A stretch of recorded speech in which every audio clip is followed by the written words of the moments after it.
बेखौथ' नोंसोरसो बुंनांगोन नोंसोरनो नायबाय थादो रोजा रोजा सुबुङा फैनानै दिनै चिरां जिल्लानि जि UPPL बिनि माने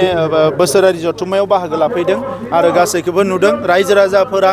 UPPL नि फारसे जि अननाय आरो फोथायनाय बियो बयनिबो गोसोआव दङ आरो बांनायनिफ्राय बांलांगासिनो दङ मानोना 17 बोसोराव BPF नि समाव रायजो राजाफ्रा जोबोद गियै सम बारहोनो गोनां जादोंमोन गावबा गावनि सम्पतिखौ लानानै गावबा गावनि माखासे थासारिफोरखौ लानानै जिउफोरखौ लानानै मानोना बै समनि थासारिया जोबोद गिलु बालुमोन दिनै मोनसे मोजां थासारि फैदों बे थासारिखौ लानानै दिनै रायजो राजाफ्रा मोजां मोनदों बर'आनो जा गुबुन हारियानो जा दा नंखायनो दिनै लोब बयबो ओंखारबोदों चिरां जिल्ला UPPL नि जथुम्मायाव आरो रायजो राजाफ्रा फैबाय थानाय समाव UPPL नि सरकारखौनो गोख्रोङै लाखिनो थाखाय दिनै बयबो समायखिरा लादों थिरांथा लादों मानोना बोसोरनैयाव UPPL आ जिखिनि खामानि मावबाय बे खामानिखौ 17 बोसोराव BPF आ मालाबाबो मावनो हायाखै बिथांमोना मालाबाबो रायजोनि थाखाय साना रायजोनि थाखाय मावा पावारखौ लानानै दिनै माने पावारखौ माने बाहायनानै गावबा गावनि थाखायल' बिथांमोना खामानि मावदों दिनै सोरबा लिडारफ्रा दिनै फरेस्ट ओनसोलाव साहा बागान बानायदों सोरबा राबार बागान बानायदों बायदिसिना बिथांमोना गावबा गावनि थाखाय बानायदों नाथाय रायजो राजानि थाखाय बिथांमोना थांनाय 17 बोसोराव जेबो खामानि मावाखै दिनै UPPL आ मोजां खामानि मावनायखौ नुनानै सुपार 50 जों फरायसाफोरखौ IAS खालामनो थाखाय दिल्लीयाव थिनहरदों बेखौ बिसोरो मावनो रोङाखैमोन जोङो फरायसाफोरखौ क'क्राझाराव IIT नि थाखाय कचिं होदों बेखौ बिथांमोना मावनो रोङाखैमोन दिनै जोङो नलेज फेस्टिभेल खुंदों बेखौ लानानै बिथांमोना लाजिदों बिथांमोना दैजिं फेस्टिभेल खुंदोंमोन आरो दैजिं फेस्टिभेलाव मा जादोंमोन बेखौ नोंसोरो बयबो मिथिगो आरो नलेज फेस्टिभेलाव मा जादों बेखौ बयबो मिथिगो ISPL फुटबलनि जोङो मेट्स खुंदों 6 सिडुलखौ लानानै बेफोरखौ बिथांमोना मावनो रोङाखैमोन दा बेबायदि गोबां दङ दिनै जों हा हुनि मोन्थायफोरखौ होगासिनो दङ थाखा फैसा लायालासिनो साख्रि होगासिनो दङ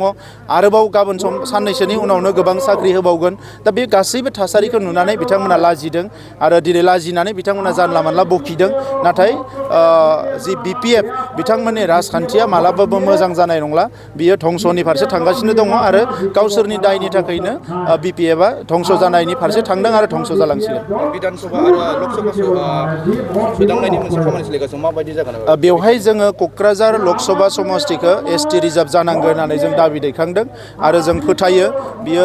क'क्राझार लकसभा समस्तिया ST रिजार्भ जागोन आरो जोंनियाव जिखिनि लकसभा MLA एसेम्बलि सेगमेन्ट दङ एसेम्बलि कनस्टिटुवेन्सि दङ बे गासैखौबो मेक्सिमामखौनो बे गासैनि मादाव मेक्सिमामखौनो ST रिजार्भ खालामनांगोन होननानै जोङो बुंदों मानोना बियो 6 सिडुल एरिया बे हिसाबै बियो ST रिजार्भ जानांगोन होननानै जोङो बेवहाय दाबि दैखांदों आरो आं मिजिंथियो जे बेयो मेक्सिमाम ST जागोन आरो लोगोसे क'क्राझार लकसभा समस्तियाबो ST रिजार्भ जागोन आं बेखौ फोथायो मानोना गोबाव बोसोरनि उनाव दिनै जोङो बेबायदि मोनसे डेलिमिटेसन कमिसनखौ मोननो हादों आरो बेवहाय UPPL निफ्राय मैयायो जोङो मोनसे गिदिर टिम थांनानै गिदिर हान्जा थांनानै इलेक्सन कमिसनखौ लोगो हमदों आरो फैबाय थानाय समावबो जोङो लोगो हमबाय थागोन आरो जोङो लुबैदों जे जोंनि जिखिनि गासै 14 कनस्टिटुवेन्सि जागोन बेवहाय जाहाथे जोंनि माहारिनि बांसिन देरहानो हानाय बेबायदि मोनसे थासारिया फैयो जों बेखौ नायदों बियो जोबोद मोनसे गोजोनथाव बाथ्रा जाय बड'फाखौ जोङो दिनै बड'फा होननानै गोबाव सम दिनै फुजिबोदों मानिबोदों जाय बड'फाया बर' हारिखौ बुहुमाव गेरेमसा हारि दानो थाखाय दिनै बेसेबांबा स्ट्रागोल खालामनानै मुभमेन्ट खालामनानै दिनै मुलुगाव बड'फाया बर'खौ सिनायजानाय बे लेभेलाव लाबोनो हाबाय दा बे बड'फानि जोनोम सान 31 मार्चखौ आसाम सरकारा फरायसा सान हिसाबै फोसावबाय बिनि थाखाय एबसुआ गोलाव सम दाबि दैखांबोबाय दाबि दैखांसेयावबो थांनाय समाव जायाखैमोन आरो दुखुनांथावा बेसो जे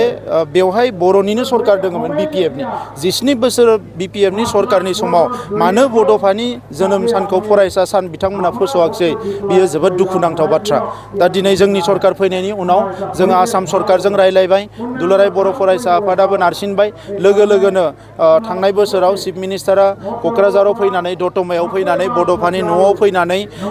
थुलुंगाफुरियाव फैनानै बेखौ फोसावलांबाय आरो फैगौ 31 मार्चआव गाजा गोमजायै सारा आसाम नाङैनो बड'फानि जोनोम सानखौ फालिनाय जागोन आरो जोंबो बेखौ गाजा गोमजायैनो फालिगोन आरो जोंनि बड'फानि सानथौ सानस्रिया अराय सम मुलुगाव थांनानै थाथों आरो बड'फानि जि मोन्थोर थां आरो थांनानै थानो हो बे मोन्थोरजोंनो जों अराय सम दावगालांनो हाथों बड'फानि सोरगोआरि जिउ सोलेरा अराय सम सोरगोआव आलो गोजोनै थाथों जों बेखौ हास्थायो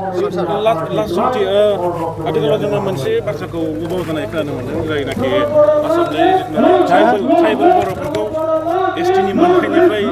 बोख्लायनायनि मोनसे ट्राइबेल बर' ख्रिस्टानफोर बे सोरबा सोरनिबा बुंनाय बाथ्रा जागोन नाथाय संबिधाना जि खामगोन संबिजिता जि खामगोन बेसो जागोन दा बेबायदि दाबि बेबायदि रायलायनायफ्रा फैबाय थागोन थांबाय थागोन नाथाय ट्राइबेल हिसाबै थांना थानायनि जे बर' मानसि हिसाबै जों ट्राइबेल हिसाबै थांना थाबोदों ट्राइबेल हिसाबै थांना थागोन बिनि सायाव रायलायनाय जागोन सम दङ जोंथ' बिथांमोननि बायदि करर खुङाखै बिथांमोना हिसाब होथों जोंबो जोंनिखौ हिसाब होगोन बिथांमोना मोनसेयावनो 10-15 कोटि खुंदोंमोन जों मोनब्रै मोनबाजों जोङो 2-3 कोटि खरस खालामदों